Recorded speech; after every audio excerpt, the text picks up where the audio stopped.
In 2023, Rockstar added a new challenge system in GTA Online called the Career Progress.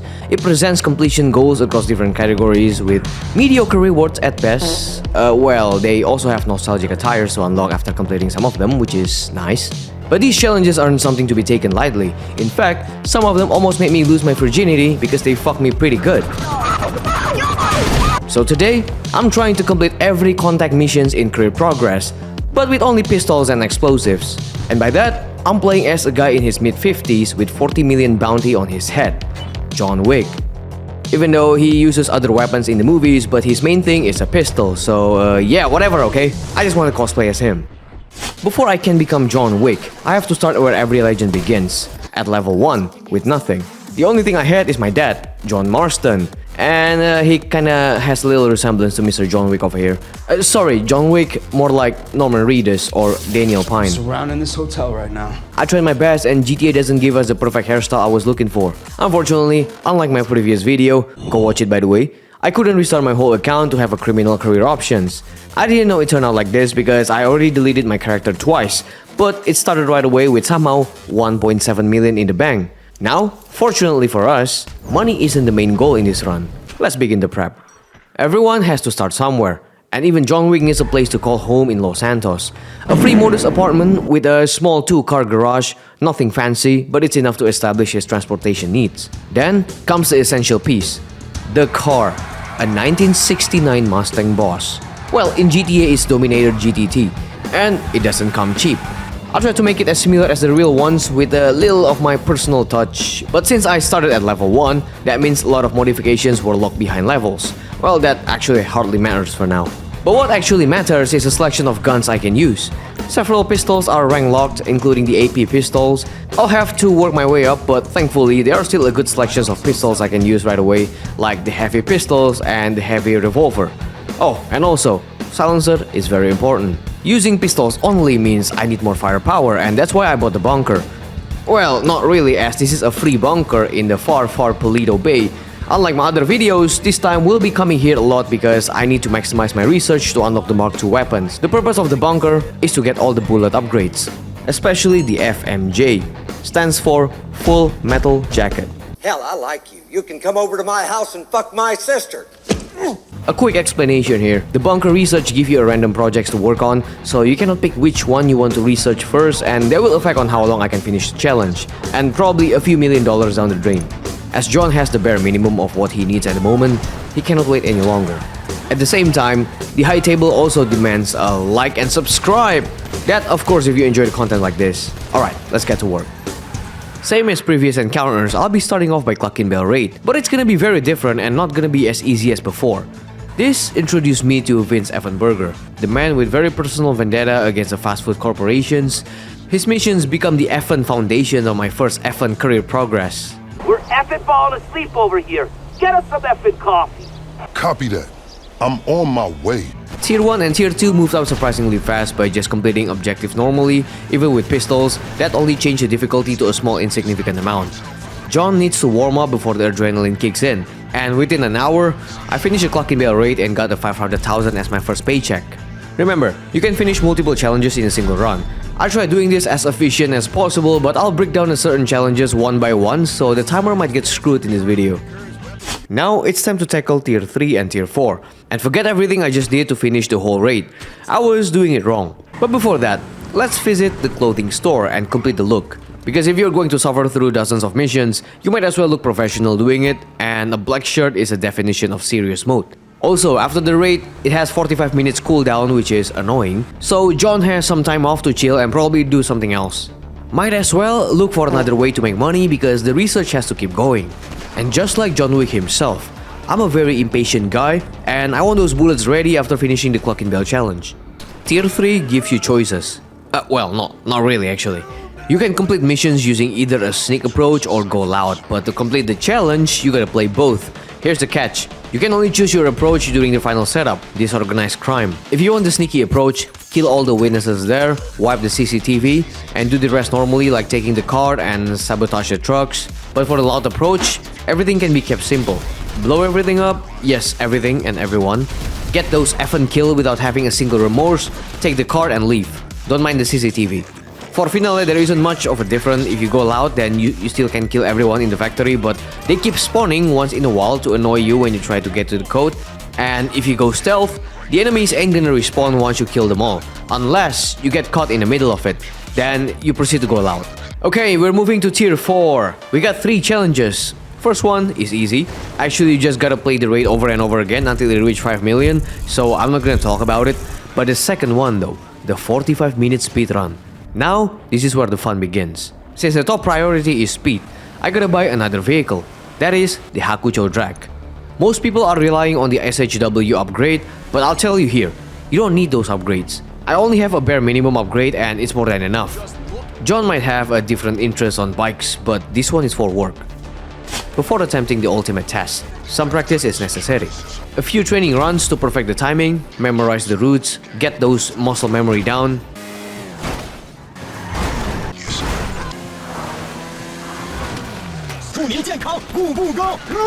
45 minutes starts when we enter the mission, and that includes certain cutscenes. Skip them whenever you can. The timer doesn't count on free mode or outside the missions, so remember whenever you crash or do some stupid shit, you can always restart the initial mission. Okay, you got that? We good? Alright. So, the first mission, Slush and Fun. You make your way to the money laundering operation. For me, I usually went to point A first, as it's the closest location from my spawn point. Pick whatever route you want, as long as you are not slacking around, you should reach the point fast enough. Once you arrive, ignore everyone outside. We don't actually need to kill anyone here and just run inside. Now I have to kill everyone inside. Only 3 people though. Shoot the 2 and throw a grenade for the last one. He usually showed up late because his brother's birthday or something. I don't know, I'm just yapping out of context. But I failed to kill the guy. That doesn't matter though. He patiently waiting for me to get done with the harvesting. After gathering the money, get outside and once more, ignoring everyone as they're having a brain fog for a couple seconds, and we're gonna use that opportunity to reach my bike. Then rush my way to point B. Pay attention as the baller's car will spawn randomly, so either avoid them or kill them. Upon reaching to point B, do not enter from the entrance. I repeat, do not use the entrance. Instead, implement the element of surprise by coming from the alley behind the building. Okay, just like last time. Actually, I'm the one that got surprised by them. But again, it doesn't matter. This is a successful run for me, so apparently I didn't waste much time. Now, throw a grenade to the truck. The explosion will stun everyone around, and that's my window to run inside. Then I repeat the process like before.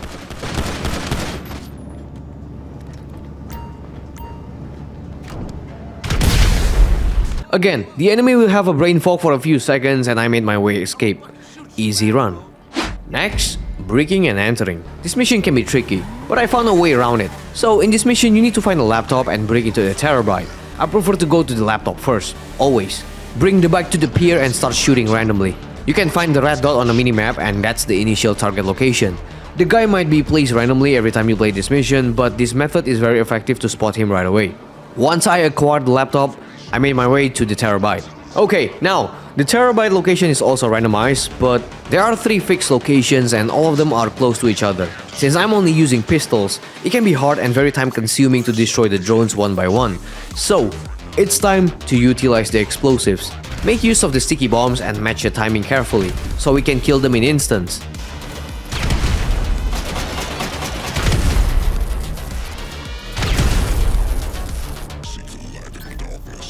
Alright, now it's time to get to the train. Just follow my route over here. I'm gonna speed up this part so we don't really waste a bunch of times because I have a feeling this video is gonna be very long. But I'll put a note here to get to the train tracks because it's much easier to engage them from behind the line. You don't have to kill the enemies, just kill some of them near the building over here as they're the one dropping the keys for the train. Liberated by any means necessary.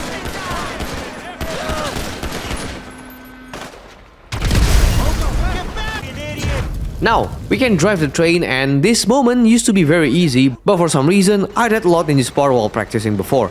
So after looking for a solution, I found the core problem.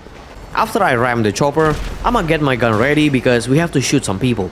There are some guys shooting at me near the container, on the pavement outside the building. Sometimes, there are also one near the security post and besides the pillar under the bridge. You don't have to kill them, just shoot them to immobilize them so they don't shoot you when the train pass by. And with that, second mission is done flawlessly.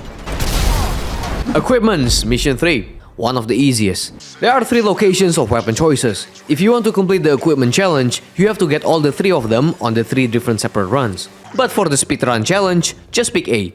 It is more than enough. The issue here might be because I'm driving a bike right now, I got no coverage whatsoever, and it would be suggested to use a high fire rate weapons like AP pistols or the machine pistols, but I don't have it right now. I have to fight my way through these guys. I took my time real good this time because I remember I still have a lot of spare time in the future. I'll tell you later. Now take the weapon here and the equipment in one of these cars. It's randomized, of course, but once you get the equipment, head back to the base as fast as you can, open your phone, select the message and confirm. Looks like we got enough to hit the factory. If you want more, take it. Proceed. Mission 4. Hit and run. Now, this is where we pick the getaway vehicle. All of them are equally far to reach, but the main consideration is how difficult to acquire the car. Pick A. Again, it's the easiest, but also the worst vehicle in the list. So, just go there and kill only 2 enemies, shoot the fuse box and it will open the garage. Now, let's take a look at what's inside. And it's a tulip. Yeah, my suggestion is just restart the mission if you see tulip or moonbeam. They will slow you down on the finale. The right vehicle for this job is the Impaler LX. Luckily, I only restarted the mission once to get the Impaler, and after that, just follow the train tracks to reach the safe house. It's not that far, and just by picking this vehicle, you just save a lot of time to spare for the finale. Once you reach the garage, quickly pull out the phone while exiting the car and confirm it with Vince. Get outside, leave the area, and we're done.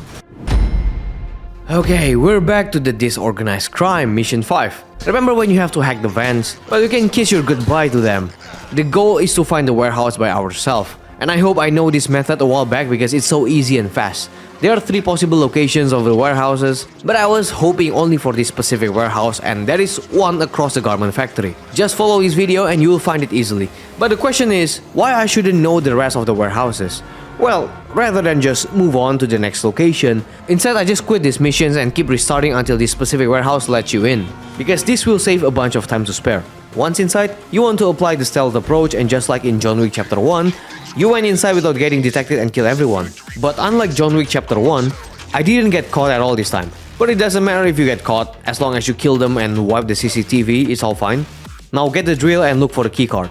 Luckily, it was in the first safe, so then I proceed to get out safely, took the flatbed, and the mission is done. The finale, the icing on the cake, the last piece of the puzzle.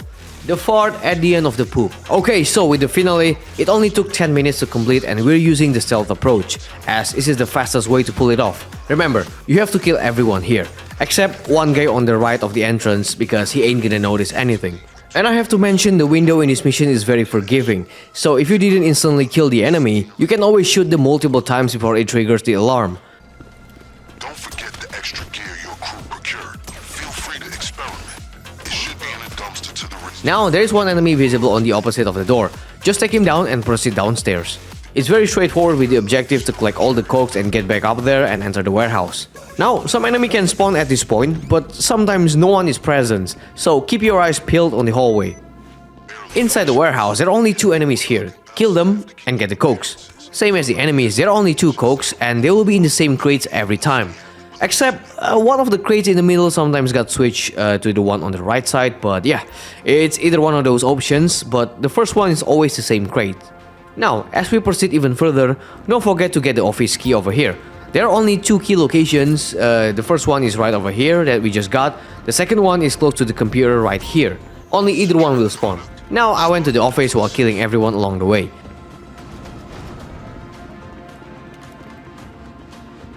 So the safe code should be on their computer system. Be advised, the office may be locked. You can find the key or shoot the handle, depending on whether you want to broadcast your presence. Right after accessing the computer, you'll have to scan the code via the other computers in the hallway. There are 4 computers in total, but you only need 3 for the code. Get close to each computer until the scanner turns green. It's very easy and the enemy will not spawn because we didn't get caught in the first place. By the way, it's kinda weird seeing John in this gangster outfit, but we cannot switch the outfit in this mission. Once you get the code, open the safe box inside the office and we're good to go. Because they haven't detected us, we can just run our way to the back until we reach a safe house. Now here's the thing, only kill the enemy that are in your way because, we're not psychopath, or at least not to that extent, okay? So just kill whoever necessary to kill. And yeah, I had an accuracy issue here, but that's totally fine. John is still a human after all. And last one, do not kill this one over here yet. Wait until he comes towards us and then you can blow his head off.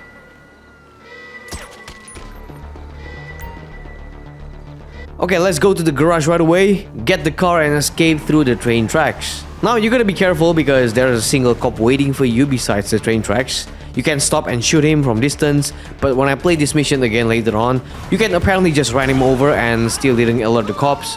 So yeah, I guess that works too. Now get back in the car, John. And this is just like the easiest part of the raid, just follow the train tracks to lose the cops. However, we're gonna do this fast. So right after we pass the substation right here, press the interaction menu and call our bike. Make sure to face the camera to the left so the bike can spawn close to us.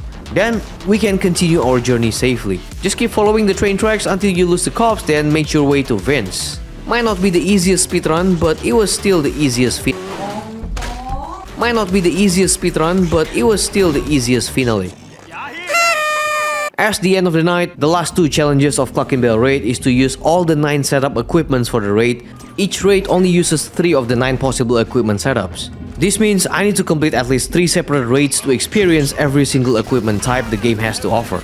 Interestingly, I actually completed this equipment challenge before finishing the speedrun. They are relatively easy to get and can be done with pistols only without any issue.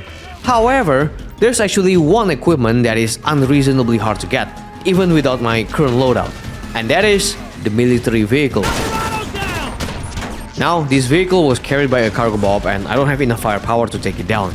Luckily for me, I watch every John Wick movie to know how his mind works on situations like this, so just like in the movie, I went to a military base, steal a jet, and gunning down every single obstacle in the way. I got the vehicle and that's done. One more thing. I know this is supposed to be a pistols only run, but there is one unavoidable exception. One of the equipment packages doesn't include pistols at all. The professional loadout actually gives you SMG instead. But okay, let's put them aside since I need the equipment to finish the challenge anyway. To conclude the challenge, John only has to replay the missions a few more times to reach $5 million.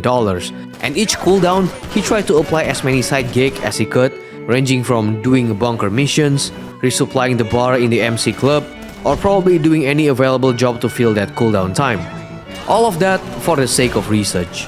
5 million is a lot of money, but money isn't the most valuable thing in this run. So John spent some of the money to buy another property, the Mackenzie airfield. Now, if money isn't the most valuable thing, then what is though? The answer is time. While grinding that 5 million, John also accepting another challenge, that is the Oscar Guzman flies again. However, this mission gives a different feel and apparently my current weapon isn't enough to even beat the first mission. The pistols aren't powerful enough to take down the plane. I need more firepower. And I think we got a lot to work on before going with this mission. You, Jonathan, do what you do best. What's that?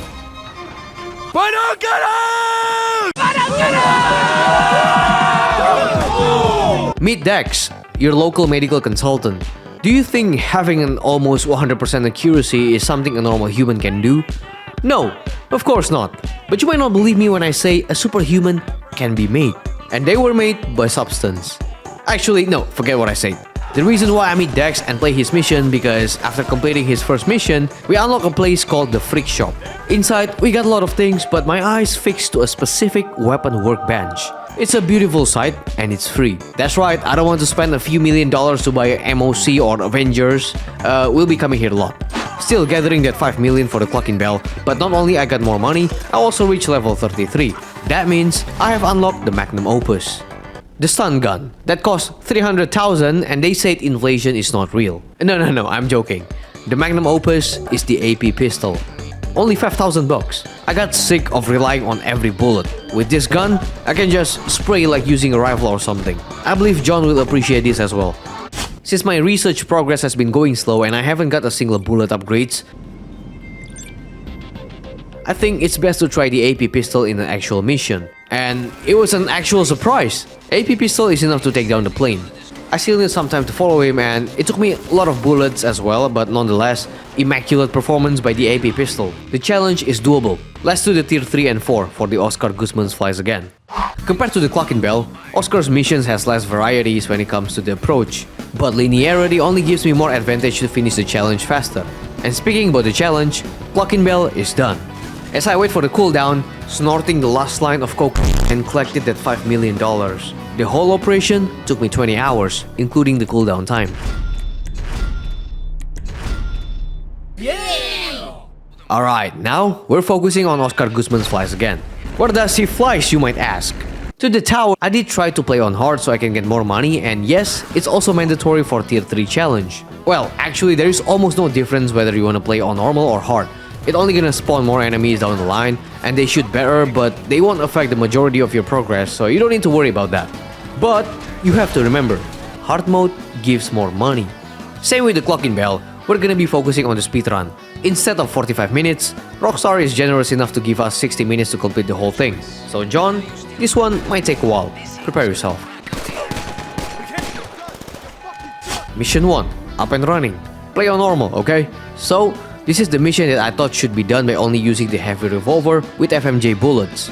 As the plane is pretty sturdy and probably you would be suggested to upgrade your bike with SHW upgrades. Well, you can actually do that. However, I'll tell you, you don't need any of those. The AP pistol is enough, and my barely upgraded Hakucho drag is also enough. Now of course you can pick whichever route you want to go to reach a tower, but this is the fastest way to go up for me. Usually you go down from this route, and that's why we're using this to make our way up. Yes, John fell down, but we have enough time, don't worry about it. Once you're on the top, kill the mountain lion because they can kill you, throw a sticky bomb and jump down right away.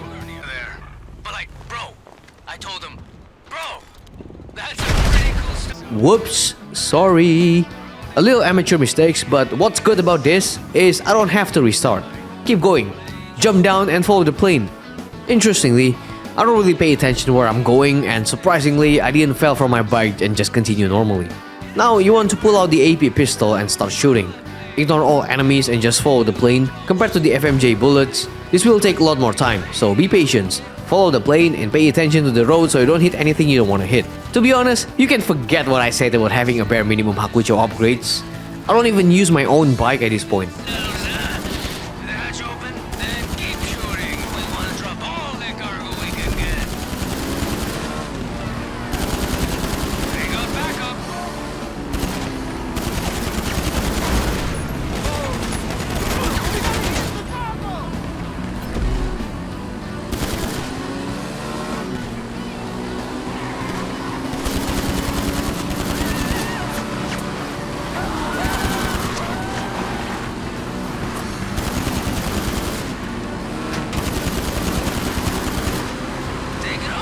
After collecting all the cargoes, delivery to the buyer before they finally getting killed. Oh, and also don't forget to skip the cutscenes to save time. And the mission is done. Mission 2, Mogul Mail. One of the easiest missions in the raid. You get to steal a Mogul Mail. This mission is very straightforward. Get into the plane and reach the objectives. There's a small airfield with 2 Moguls on the landing strip. The fastest way for me is by landing my plane on the right side of the airfield and went straight to this one specific Mogul. Don't mind the guards, they aren't fast enough to do anything.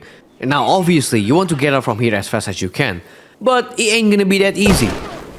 Ebon Heart. Yes sir, the new mercenary in town. We'll send reinforcements on your tail. But John is a good pilot. Well, a decent one at least, just like in the movie. So yeah, keep going to reach Oscar. He will provide you with some cover once you reach the airfield, and don't worry, even if they keep shooting, you can always repel the missiles by using flares. And if you're lucky enough like me, those planes will crash for no reason. Oscar doesn't have a chance to shoot. Now that you destroyed all the reinforcements, don't go to the hangar just yet. Go to your right and start destroying the rest of the Ebonheart outposts using the carpet bomb. Some of the outposts will have some choppers that starts flying, but again, ignore them just like you ignore the IRS knocking. They will not engage at all once you clear all the outposts, and after that, land the Mogul to the hangar, pull out your phone, go to the text message and confirm. Mission 2, done. Mission 3, Intel. Now, this can be a complicated mission, but don't get intimidated, okay? As long as you're not doing this and this, you'll be fine, alright? Okay, now, so what you want to do is reach the first objective, and that is a location where you operate the drones. We use bikes, you want to do this fast, right? There are 4 drones in case you destroyed some of them, but please do not crash the drone, not a single one. Once you get to the drone, fly to the objectives and get the first data. Remember, this drone is very delicate, so avoid colliding with anything as it will destroy the drone right away. The second data located in the same building but on the second floor. There is one guard that is stationed there. You want to kill him as fast as you can, shock him or gun him down, it doesn't matter. Hacking the system is our priority. Third data located in the small warehouse. There is a drone and a guard, but you don't have to kill the drone, just the guard. Once you get the data, the fourth one is on the next building and proceed to hack it as well. After getting the fourth data, quit the drone control right away and get to your bike. Maybe I should say this from the beginning, but you need a scuba suit in this mission as we're gonna get wet down there. Oh, that sounds weird. Oh my god, what am I writing in the script? But don't worry, you don't have to buy the scuba gear. You only need to steal one. Once you cross the bridge, you wanna hit the gas and ignore everyone there. They usually just stand there until you kill one of them, which is this poor guy right here. Equip your scuba gear right at this spot and go down to the jet ski. There are two enemies there, but keep running and shooting. Don't stop. The only time you want to stop is when you reach the initial location of the objective. Now you can park the jet ski anywhere, but I prefer to park it on the left side of the circle. Okay, now for the hardest part of the game. We gotta dive deep and look for 4 cargos. And we got sharks as well. But don't worry guys, shark will only appear near the surface, so once you go lower, they won't follow. So the cargos will spawn at random locations, but it always on these specific spots. There might be one in the middle of the seaweeds. This is the north side of the sinking ship. I'll pick this giant plate over here as a waypoint. Now to the left side of the sinking ship, there's a container and you might find one inside, but I got none this time, so I went to the sinking ship and found one behind the ship. From this initial spot, there are also some remnants of the industrial items like the steel pipes and a crate, and you can find one there as well. For the last crate, I found it further back from the last spot and there will be another container with the cargo inside.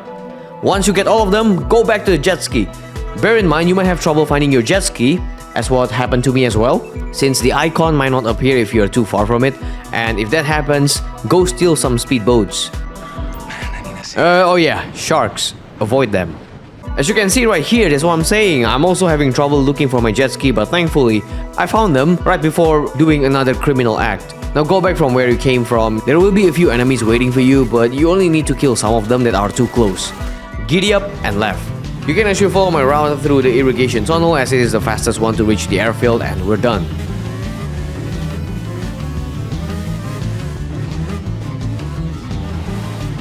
Mission 4. Iron Mule. Okay, so this mission is another setup mission. It can be painful without Kuruma or the Duke of Death. However, playing on normal is obviously much easier to the point that you don't need any of those. And since we're on the speedrun challenge and not the snack challenge one, you are allowed to eat snack. There is nothing specific I can say about this mission rather than kill everyone before putting the jammer. There are a lot of enemies, I tell you that. But this one I think took most of my time in the speedrun other than the finale, so please take your time. Enemies will always spawning, but focus on the insurgent as we gotta neutralize the big gun. Keep in mind, enemies will come at you slowly, but almost always from the backside of the area. The one behind the construction building where the insurgent resides. Oh, speaking about insurgents, sometimes the vehicle can move around the map, which is annoying, but it only happened on hard difficulty for me. Okay, once the jammer's set, we can start blowing shit up. I mean literally blowing everything up to fill the bar, but you might want to focus on the incoming chopper as they give you the most points.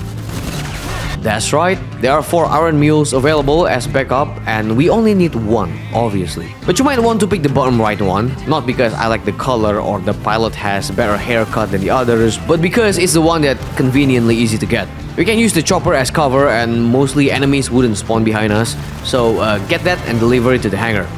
I usually get the insurgent as well, but we don't need it as we are playing on normal. With that, the setup is pretty much done and we can continue to mission 5. Ammunition. Well, if you reach this point, that means you did great already, and John also deserves a break. Oscar provides a first-class trip with his Vellum, and all we need to do is sit down and enjoy the flight. And it took a few minutes, so you better pull out your phone, open your PC, or probably whatever device you watch this video, and give it a like, boys. And girls, of course. It will motivate me to make more videos like this, oh yes. Alright, break's over, jump down to the docks and get into the Iron Mule. Now the objective here is to get the ammunition, which is the green container. However, you can get the other stuffs like a better weapon, heavy armor, and mogul upgrades. But bear in mind, this is a speedrun and pretty much the best way to pull this off is to get the ammunition only. But I got the heavy armor as well just to be safe. We don't need the rest. The mogul upgrades don't give you any difference. Oh, is there enemies down there? Sorry, I didn't pay attention and ignored them completely. Okay, now you can just carry one and drop it to the trailer right away, but I usually drop one on the dock and back to the ship to get the other one, but we're done. You can do this however you want as long as you are comfortable and do not destroy the chopper. Get between you and the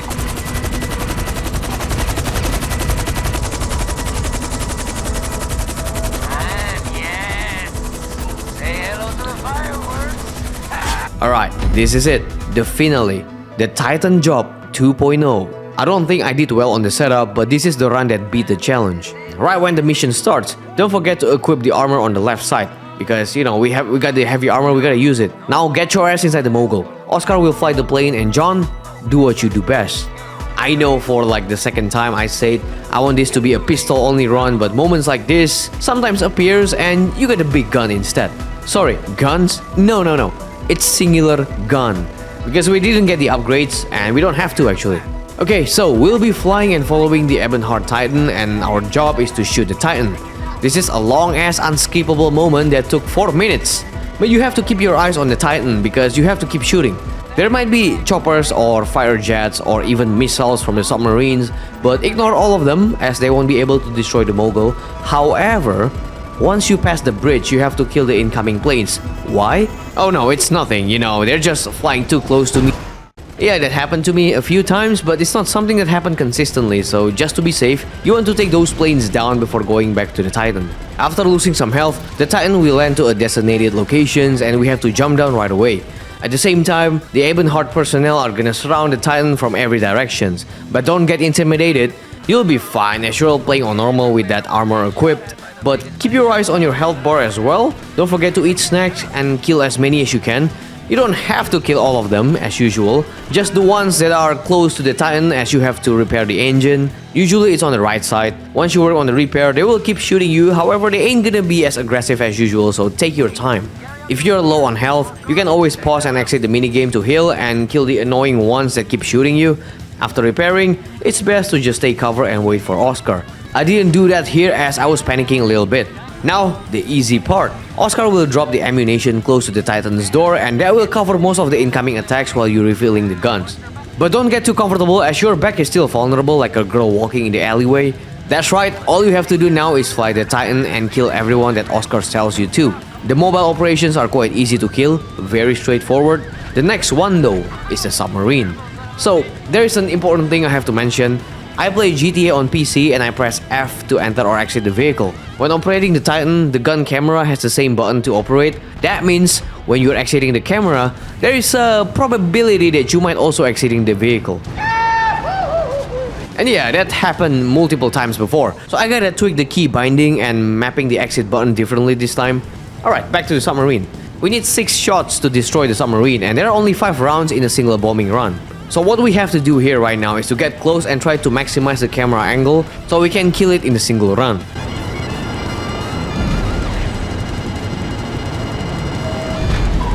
After the submarine, our next target, the final one, is a train. Like a whole railway of train. It's much easier compared to the submarine, but it's a moving target. Now what I did over here is very reckless, so don't do this. But what you can do is similar to the submarine before. Get close and try to shoot them one by one. There are 8 targets and you cannot destroy them in a single run. You have to make a turn for the second run. And with that, the Oscar Guzman flies again is done.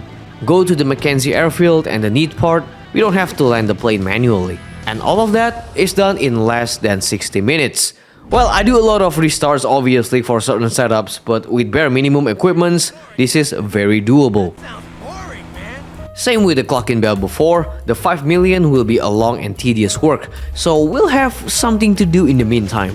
Alright John, you better take a rest, get some beer, take a look on the bunker research, or go do a small scale crime maybe, or probably join the cult.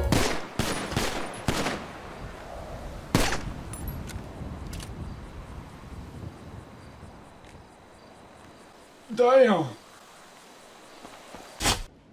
All right, let's get you sworn in. Raise your right hand. I do solemnly swear that I will support and defend the Constitution of the United States as interpreted by my immediate superiors in the IAA.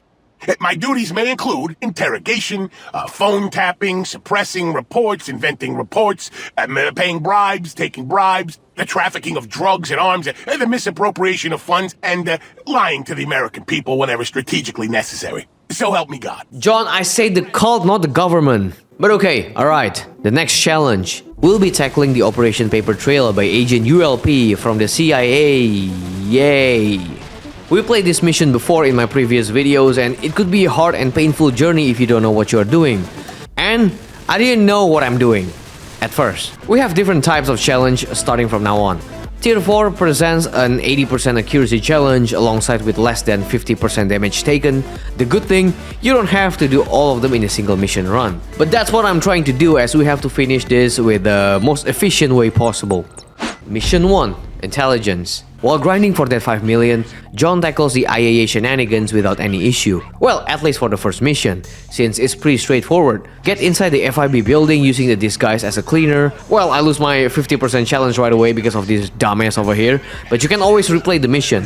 Anyway, I killed everyone on that floor and I found 2 hardwares as objectives before going to point B. Now, I want to remind you to keep everything stealth and as simple as possible. No unnecessary gesture, okay? When arriving at the warehouse, always destroy the electric panel before going in, to avoid getting chased by the popo. One is on the top of the building and the other one should be on the right side. Once destroyed, I went inside and looked for another 2 hardwares. Yes, it's very dark in here, but I believe this isn't your first time in the dark place, so get your ass moving and collect those hardwares. Unfortunately, the items are randomized, so take a look at every corner, especially in the shelf or under the desk. Now, that's all for gathering intelligence. This is a cakewalk for us. But that's not the case for the rest of the missions. You know, we still finish all of them, but almost none of the challenge are completed because either I sprayed my bullets everywhere, or these gunners and those FIPs has the accuracy of John Wick.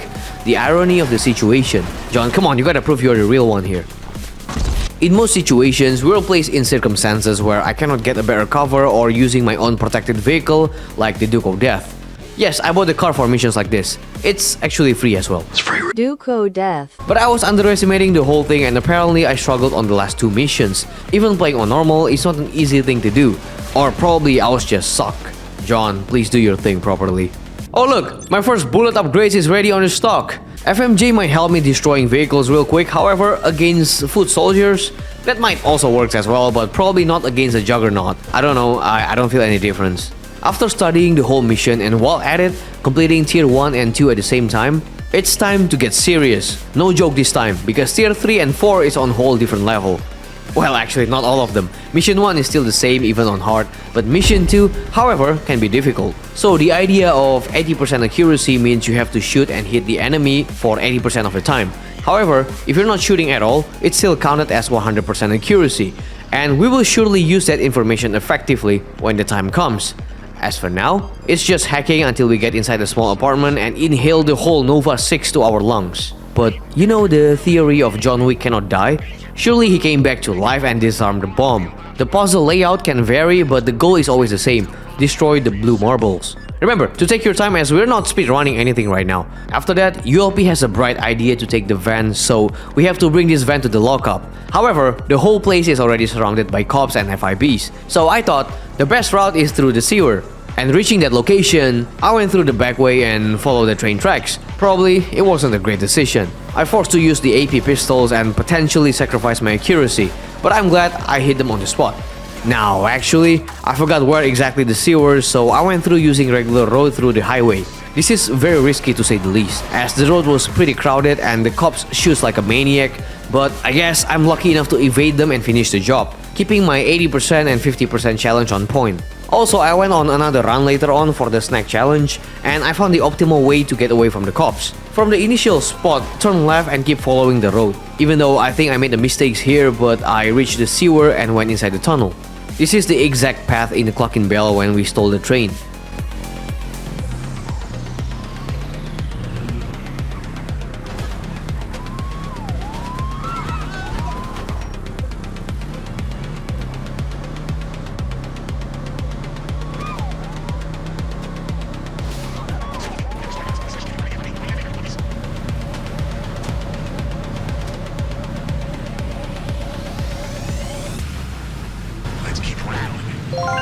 Mission 3, Extraction. One of the easier missions as we actually a getaway driver this time.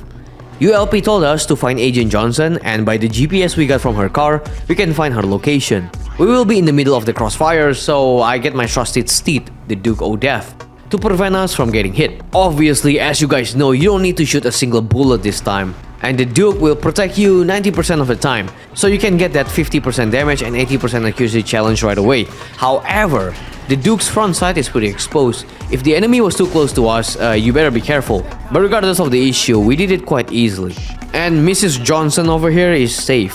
Okay, so you don't have to worry about that.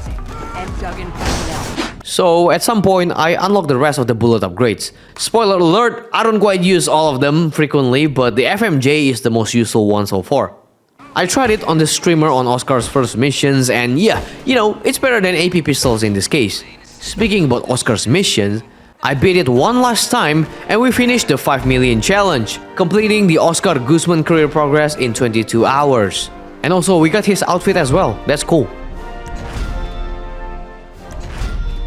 Back to the ULP, Mission 4, Asset Seizure. If you play the mission as told, this will be a very long mission as you have to destroy all the jammers to find the van. But of course, we're professionals, we don't play by the rules. The good thing here is, finding the van ourselves is much faster than destroying the jammer. I know the GPS is very wide and you might be having trouble looking for the van, and you might be right. However, I'm still doing it to save my accuracy and damage taken, so I look for every single van in the initial location. Unfortunately, there isn't an easy way to locate the van, but you can identify the driver as he's one of the Duggan's enforcer. I think what I found, he always wear a black suit, but the van might have different colors and livery every time.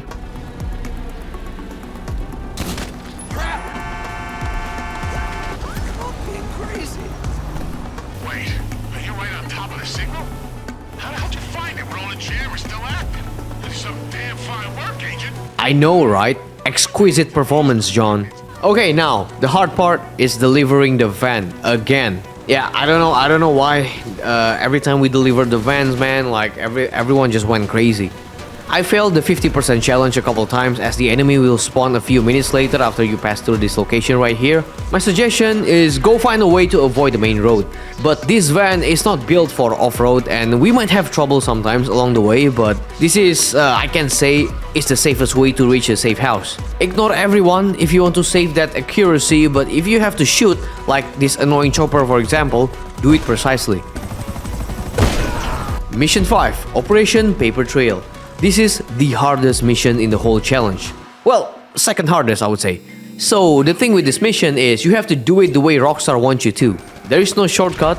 Well, actually there is, but since I use pistols only, I cannot apply the method for myself.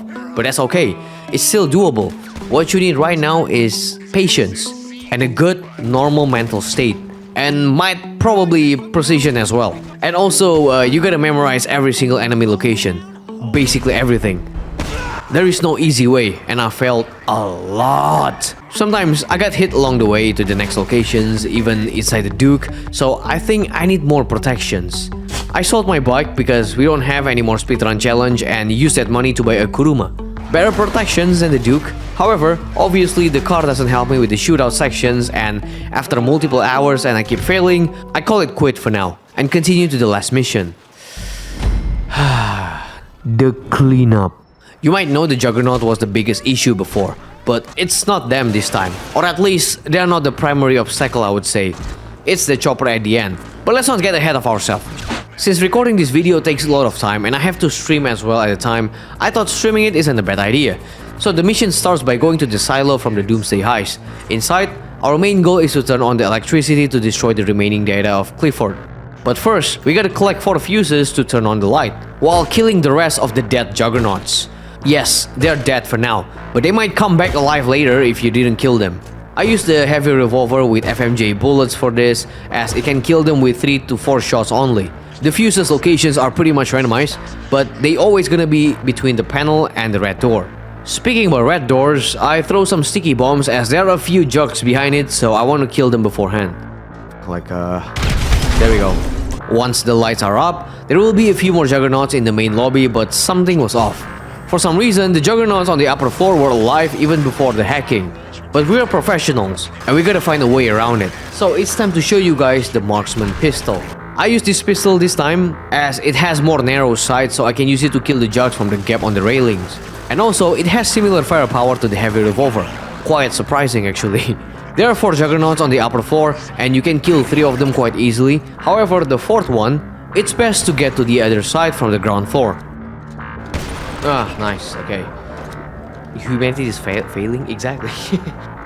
Elon make that AI, man. Like, he supports gooning. There we go. Now, it's time for hacking. The funny thing is, you can just straight up hack all of them without getting interrupted, and after that, 2 juggernauts will appear from the ground. Okay, let's pause the game for a bit. So I'll have to let you know what happened later on, and how is this information becoming relevant in the future. Of course, using the marksman pistol is enough to get me out of the facility. However, one specific helicopter outside will straight up kill me while parachuting. Now, I can say, there is no way to not get hit by the chopper unless you destroy it. And I could destroy it with heavy revolver, however, it might sacrifice the 80% accuracy. I'm not quite sure if shooting the vehicle affects the accuracy challenge, so please let me know in the comments if you have information on this one. But back then, I was assuming it affects the accuracy, so shooting the chopper might fail the challenge. That means my only option is to kill the pilot, right? But no, in this case, the chopper is always in the spot where I couldn't hit the pilot. It's very different with the buzzards, as the annihilator is pretty much hiding the pilot from my sight. I tried throwing explosives like sticky bombs, but it was too far for me to reach.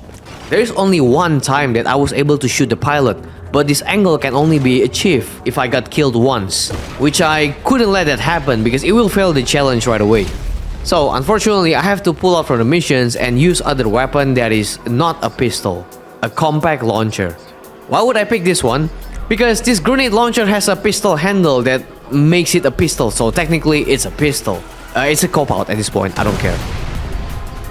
Okay, let's go back to killing juggernauts. So behind this door, there will be 2 juggernauts standing by. However, one of them in the front won't start shooting until I set foot inside the room. So I can shoot him every time I open the door, because the door usually just closes automatically and it's pretty annoying. I use the door as shields, but now since I have a grenade launcher, I can kill them easily. Oh my god, okay. After I kill the 2 in the room, I proceed to go back from where I came from. There will be one more in the container room, but we have the high ground, so his guns won't reach me. Now I have to check every hallway as the jugs can spawn at the end of it and I got no cover. So once they spawn, I went back and hide behind the door. This can be tricky as sometimes I also didn't have a sight on them. The option here is to use explosives if you have. Or I might want to aim to the sharp left or right and conveniently move further until I can see the juggernaut. He still thinks I'm behind the cover, so he won't shoot. Once I got out, I pull out the grenade launcher and destroy the chopper. Parachuting down will be much easier, even if you followed by a buzzard. It's not gonna be as painful as the annihilator before. You're gonna be landing outside of the gas station here, and not long after, the enemy will arrive to gun us down. So I went inside the gas station, call my kuruma, and wait until I clean up those goons. Like 2 of them. After that, it's gonna be a peaceful road trip to the end. Yes! This is the hardest challenge so far, but we're not done yet, as I still haven't finished the Operation Papertrail mission. So okay, this mission is so annoying, and I don't have any tips rather than just shoot your way out. You want to save your accuracy, use grenades, and shoot one at a time. After the Duggans escape, I use the elevator to go down safely without spawning the enemies outside and grab my kuruma. At this point, I'm just doing things like normal and hoping to not get hit. Oh, I gotta run before the chopper starts attacking me. There we go. At this point, I'm just doing things like normally and hoping to not get hit. After a few attempts, the ULP career progress is done in 18 hours. Less than Cluckin Bell and Oscar Guzman's because I don't have to grind 5 millions this time. Yes. Yes, it is done. Anything for the end of the night. Something big, bold. In this part of the story, John goes to the hood and helps his man Gerald for his last play. Gerald's last play. Compared to the previous 3 we played before, I would say this is the easiest one so far. Almost all of them can be completed by driving a kuruma. Almost. So actually these missions tested my shooting skills, even more than ULP missions we did previously. But since we have proven ourselves to be a superior professional shooter, I'm gonna summarize how I tackled each missions. make ends meet. The first missions directs us right away to slaughter everyone in the slaughterhouse, but the main goal was actually inside the safe. To open the case, I have to make the lock quivers and turn to the opposite directions to make it quiver again. Once I collected whatever's inside, I went back to where I came from. Do not follow the path because by going back, you can get into your kuruma and surprise the motherfucking gang boss from behind. We will caught him off guard and he wouldn't have a chance to enter his cheap ass car. And for the gang boss himself, I have an advice for you. Go figure. Yeah, mission 2. This mission can be hard. In fact, I restarted a few times to get that 80% and 50% at the same time. Now, the first part of the mission is we have to locate the van in this area. There are a few possible locations of the van, but I always found it in the underground parking lot. There are a lot of enemies there, but since we are using a kuruma, that wouldn't be an issue and we can farm the accuracy by using the heavy revolver. Don't miss the shot though. Proceeding to the second part, we have to drive the van to collect the figurines. Be careful, as some enemies will spawn on the road. Avoid them, shoot them, I don't care. But I don't want to risk my health and accuracy. Now, there are two possible locations in this part. The studio and the campus. If you get the studio, then congrats, it's gonna be another shootout and you're gonna sacrifice your health because you gotta shoot them all, kill them all before looking for the figurines. But if you get the campus, it's literally a peaceful walk in the park with fountain in the middle. 7 figurines I have to find, and all of them in the fixed locations, thank God. The final part is the motel. Now, some of the figurines are located in the skate park where the objectives directed us to, and a few can be found on the roof and the ground area. The most infuriating part in here is the enemy will keep spawning, so I gotta do this fast. After that, time to run and make my way to Gerald without getting the van scratched by these scalpers. Actually, no, I don't care about the van. It's not gonna be destroyed anyway, but I gotta take care of my own HP. We can do this slow and find a route to avoid those enemies, but I like things fast, including fast paddling, the third mission. Honestly, this one right here is pretty straightforward and very repetitive. Basically, the whole mission is killing everyone outside, get inside and get the drugs. However, I have to highlight something about the last warehouse. If you have the CEO office, you might know the layout of the big warehouse. Now, from this spot, to kill everyone and not get hit is actually a hard thing to do. You will get spotted once you fire a single shot. It's very hard to locate the enemies through the windows, so I usually just wait until they move to a different spot where I have eyes on them and take a look between small gaps to see if I can sneak some shots. I suggest to play this mission 2 times. One is for the 80% accuracy, the other one is for the 50% less damage. Because doing them at the same time might result in getting none of them. I know it's a hassle, but deal with it. Right, John? Exactly! Next missions might seem difficult, but it's actually not. After busting the drug deal, we have to deal with Gerald's mask and destroy the evidence, including the one that got seized by the cops. I played this mission twice as I cannot throw grenades from inside the kuruma, so I had to get out and things didn't go well. But I fixed that on my second try and get that 50% challenge. The cops, not so much of an issue, so I wouldn't call them bad companies though. Okay, I'll stop. Next mission, bad companies. And to be fair, it's pretty bad. No joke this time. At the beginning of the mission, it only presents a joyride while drive-bying from my kuruma. But at the end of the missions, you have to kill one specific target in a construction site. So the main target is on the upper floor on the site. And there are a lot of enemies placed in the ground floor and upper floor. But you know, it's pretty easy to sweep all of them in the kuruma. But Rockstar knew already you can do that. So the only way to go up is by ladder. Once I got up the ladder, I have to find cover right away. That might be a little impossible to not get hit, so I had to throw a few frags just to make sure I can guarantee my cover. Well, looks like it's still not guaranteed, but I got lucky and not get shoot for now. After that, I threw some more just so they can regret their life decisions, and now we wait. As my grenades couldn't reach some of them, I have to shoot them manually.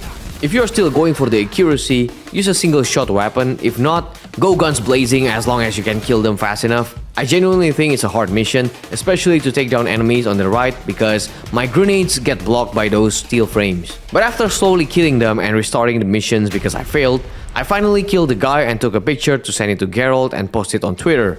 And for the end product, the final mission, this could be the hardest mission though. But it all can be done with a simple trick.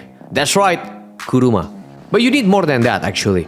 Okay, let's start from the beginning. I gotta get into the meal custom because Gerald wants to sell his stuffs. But before going straight to the yellow marker, I gotta get my kuruma close to me because, you know, it's not gonna end well. Okay, after that, I bring the meal to the yellow marker and quickly hop into my kuruma before hell starts taking its toll.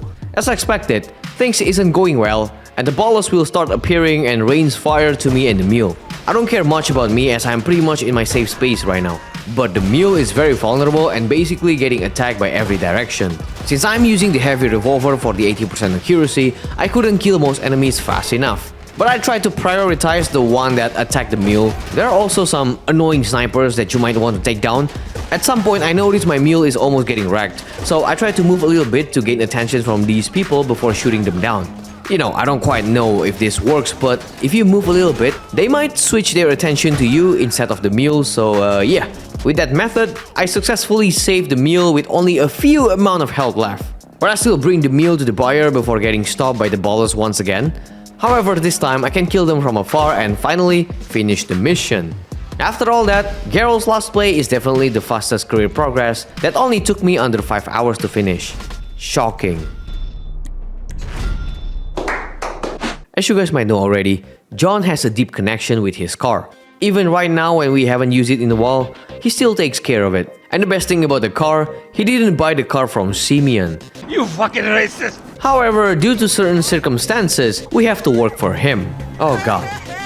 The Premium Deluxe Repo is the next career progress we have to play. It presents not 6, but 8 missions in total. What a greedy fucking cow you are. Racist. What? You don't like me because you think that I am an Arab. What? No. What? Compared to Gerald's missions, this one is probably on the same level, with some of them being unreasonably difficult. No, it was just a bad game design, but okay. Before we jump into the detail of each missions, I bought a Frogger, a free Frogger, and a hanger. Why would I need a hanger? Because certain mission that I failed multiple times requires something that is fast and can fly. Ow! And maybe you have this question, how about an oppressor, you say? Well, I got oppressed already by hearing the name because I don't have 8 million. I can only afford $0 for another vehicle that can fly. But I'll tell you, Frogger is enough. Remember when I said Repo is easy as Gerald's last play? I take back my words as I was watching the footages while making the script, but let's break it down. First mission is Certified Hood Classic, where you have to steal 2 cars from the police compound. If you're using Kuruma, it will get the job done very fast as usual, and the same can be said on mission 2, Blow Up 4.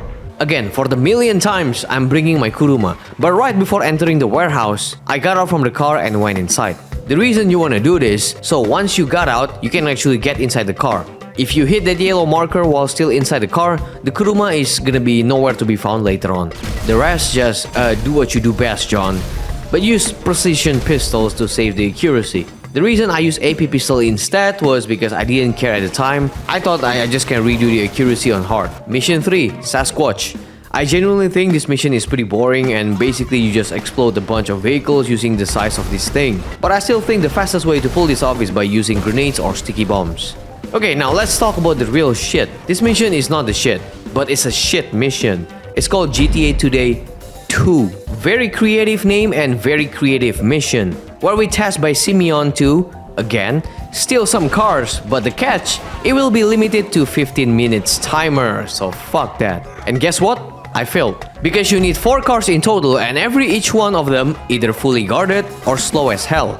And also, pretty far from the objectives. And I'll tell you here, I kinda regret selling my bike. But worry not, this is why I bought the hanger and the chopper in the first place.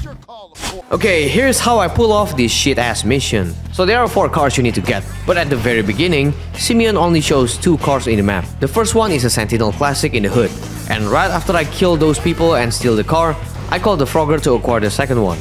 Vapid Alley in the alley. Now, I gotta do this fast, and remember we also have 2 minutes cooldown to call the Frogger again. So for the third car, I have to pull this with my Kuruma. This is for the second batch of the cars. I went right away to point B instead of A because it's the closest one to my initial location right now. Also, I have to bring the cops to the menu and it will get us in trouble later on, but the funny thing is, I could call Lester at one time, even though I still failed. The other reason why I get to point B first is because the chopper cooldown will be done once we deliver the car, and we can use it again for point A, which is very far. And the car was on the top of the parking lot, so using the chopper is a bright idea to skip your way up. This attempt was also very lucky as the cops disappeared right before I reached the marker, and I only had 30 seconds left to spare. This might be one of the worst missions out there. We all should be thankful for finishing that mission, as we can calm down for a bit and start training for the gains. Do you even lift? Well, John did. This one requires us to get the cargo bob. If you cannot find one, Simeon will do the job and send you the location. However, do not listen to him. I repeat, do not listen to him. Because his cargo bob in the studio is pretty much guarded and you might get shot and fail the 50% challenge. So get one from the airport instead. After that, the mission is pretty much peaceful. Get all the cars and you're done. Okay, break time's over. You might think we only have one hard mission, right? Oh, no. Simeon is an asshole.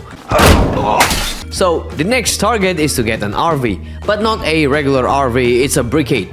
And it was hidden behind a bunch of RVs. Well, the mission is pretty unique in my opinion. Because even if you get the briquette, there is no way to get out from the spot as you are basically trapped. This is like playing those puzzle games from Instagram ads. And we gotta use our brain for once. Now, there are a few RV owners in the locations that we have to kill. However, I couldn't find a way to kill all of them without getting noticed. Two guys on the left are gonna see you right away if you kill one of them. But okay, it's fine. They ain't a threat after all. Now, after killing all of them, make sure to move some of the RVs as fast as possible, as the reinforcements will arrive shortly after. After I made the small openings to pull out the briquette, you might want to explode the RV to make a chain reactions, because fuck these idiots who try to block me from finishing these stupid ass missions.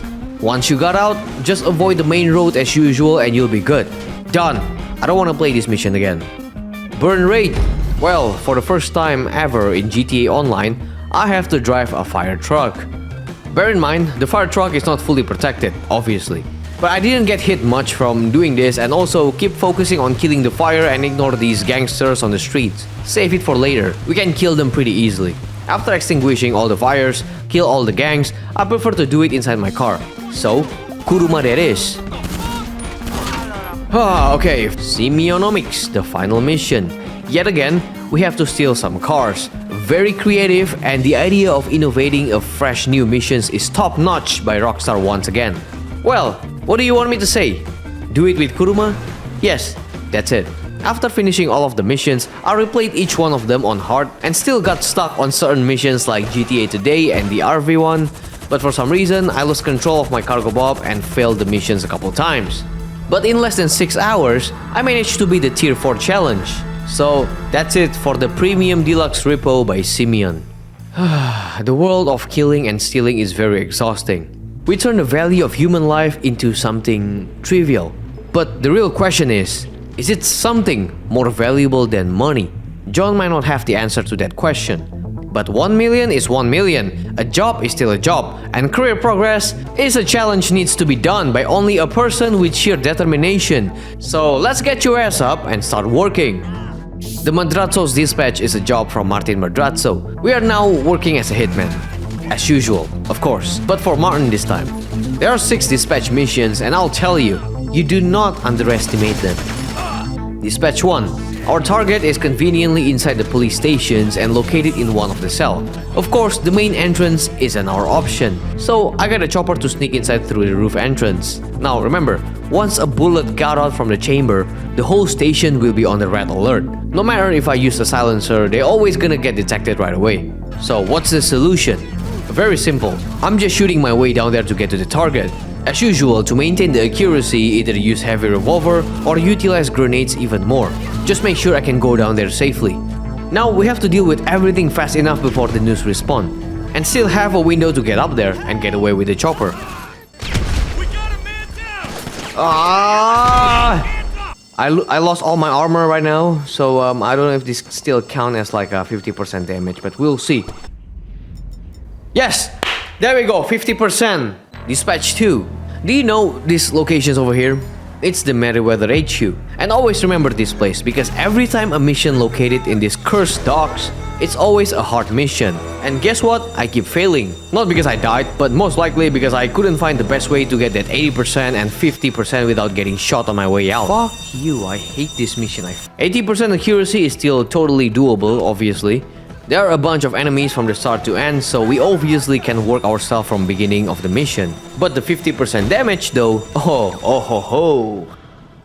Alright, we gotta do something with the outfit first. The bulletproof suit is not gonna work for this one. Sorry, I was referencing to John Wick's suit, but in GTA, it's totally not bulletproof. just to be clear. What we want to wear for this mission is a scuba suit, not the super suit. Why, you might ask? It is our getaway gear. You will understand later. But for now, don't be shy wearing them, John. The mission starts with stealth approach as we use a dinghy to get to the compound. Now, there's a unique mechanic in this mission where you can shoot everyone on whatever body parts and it will kill them with a single shot. So I did the killing while at the same time building that 100% accuracy. There are two ways to get inside the room, from the left side and the right side. I picked the right side because we have progressive thinking and it's much easier to kill them from this angle. Fucking, oh man, okay, I got caught, sorry. Now to get out from here, things gonna get complicated as it's gonna be lively down there. I went back from where I came in and kill as many as I could. I really couldn't tell where my window is as the enemy will keep spawning. But I think even when there are still a bunch of red dots in the minimap, none of the enemy coming straight at me again. So I used that window to jump into the water. I got shot a little bit and it was a risky move, but eventually, just swimming my way out of here, finished both of the challenges. Wow. Honestly, the rest of the dispatch missions are quite easy to tackle. Some of them are much better to do using stealth approach and mostly we can get comfortable to take our time. So I could maintain 100% accuracy in a single run. Make use of John's ability in this case. I mean, this is his real job actually. There is another mission that requires something more than a single gun.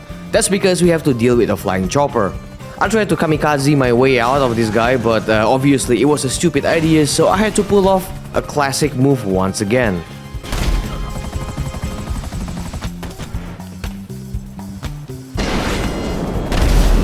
But after that, I can confidently say the Madrazo dispatch is near as easy as Gerald's last play. The only struggle was on the second mission, and with that, the Madrazo dispatch is officially done in less than 5 hours. Okay. What a journey, guys. 6 career progress conquered through sheer determination and precision shooting in around 70 hours of gameplay. But there are 3 challenges left, and there is a reason why I left them for last. These are the hardest challenges out of all, and each of them has their own unique obstacles. Well, I said they're unique, but I never said they were fun. And to even attempt them, I need to make some serious investments.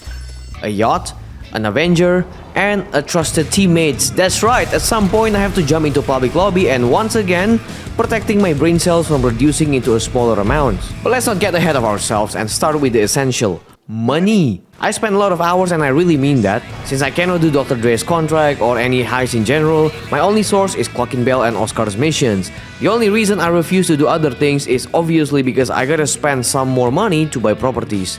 It's not worth it. Use the things I already have, and after spending 7 to 10 hours, we collected $7 million and decided to buy a super yacht. Yay! Which one, you ask? See, my lifestyle is pretty much frugal in general. However, in this case, I was considering buying the upgraded version just because of the chopper. It will help me a lot during the missions, but I think, nah, I'll take the boat instead. And it's really surprising that actually during the missions, we were given a free chopper. Thank you, Rockstar, very generous of you. Alright, a Superyacht Life is the next career progress, given by our trusted English captain, Brendan Darcy. The whole missions presents 6 missions in total and it was combined with a mixture of extreme difficulty contrast. What did I mean by that? It means the missions contain some of the hardest missions throughout the challenges and also the easiest one as well. So let's start from the beginning, the overboard. Classic murder and felony, of course, we are tasked to kill certain people. The killing part isn't something special and we basically allowed to kill them the way that we feel comfortable doing. The next part, we gotta visit the old money billionaires in the area and blow their boats. Now you can do this from the land and shoot them from distance, but because we are doing a challenge right now, I prefer to drive buying from the boat. Okay, so one of the boat will drive away once you start the chaos and I caught up to him right away. But you don't actually need to follow him. Just leave him be while you destroy the rest. That one boat will stay right after he reaches the sea. But yeah, very easy as long as you take care of the helicopter and the cops ain't gonna do anything about that. After we took out those filthy rich people, our competition is none and we have the opportunity to salvage some treasures. But little did I know, our captain got kidnapped by Korean gangster and they also got our bartender that I never remember hiring in the first place. But okay, I'll get them once I clean up the whole deck, carefully. So both of them, the captain and the bartender, are located in the hills surrounded by Korean gangsters. Before we go in full force, I'm gonna try to communicate with them. I know my Korean isn't perfect, but I'll try. 안녕하세요, 아름다운 사람들. 저는 평화를 위해 왔습니다. Yeah, no. As you can see before, they shot very precisely. That means we're dealing with those enhanced NPCs. But worry not, right after I drop my chopper in the safe spot, I called my kuruma and start dajugigo, all of them. I use heavy revolver because I want to get both achievements in this run, and with that, the captain and the bartender return safely. Captain Brandon is a very hardworking man, still recovering from the trauma, but he gave me another mission right after. So the next mission is turning us into a temporary firefighter. We need to get a plane that is quite unique in my opinion. To get a plane, of course, it's not ours, so we gotta steal it from the airport. These people will remember a black armored car just came and murdered everyone. Sorry, they cannot remember because they're dead. So this plane is called a titular, and it has a bombing bay that we can open, but instead of bombs, it will drop a high pressure water, and we have to drop those water on burning cars. People trying to vandalize people's properties here. Damn. Give it a rest, guys. Also, we can refill the water from the sea. Very unique but also boring ass mission. Okay, this is what I was saying before. The hard mission I was talking about? Yeah, this is it.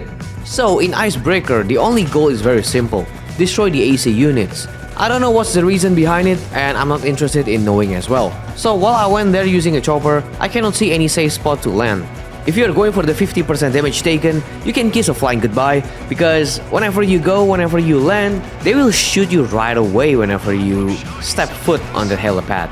This is probably one of the hardest missions in the entire video, for now, but the reason I say that is because I use pistols only. Using snipers might give me a different opinion, but okay, I tried different methods during this mission, from looking for a comfortable spots, to using jets once more to kill as many as I could before landing, none of them working.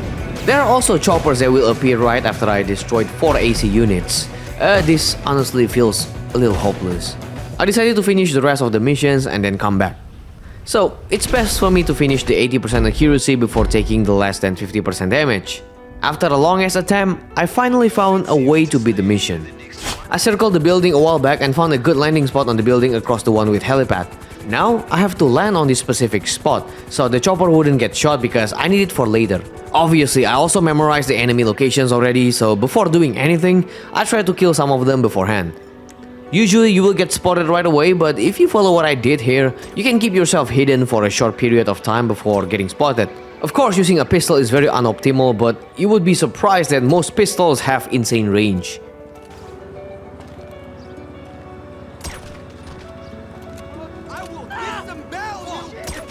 That one last enemy will always spot at me every time. Once that's done, we proceed to destroy some of the AC units. Again, this spot is a gold mine because I could reach most of the AC units, but keep in mind, after destroying 4, a chopper will take a visit in a friendly manner and definitely not a threat.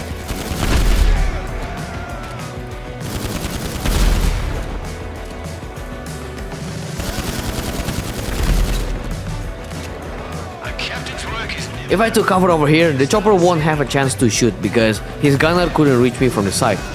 The good thing, one of the chopper also destroyed the AC units over here. There will be 4 choppers in total, but it only shows up 1 at a time, so keep destroying them until none of them left. Once we deal with the choppers, I continue destroying the rest of the AC units. Don't worry, even from this spot, I can still reach most of them until 2 of them left.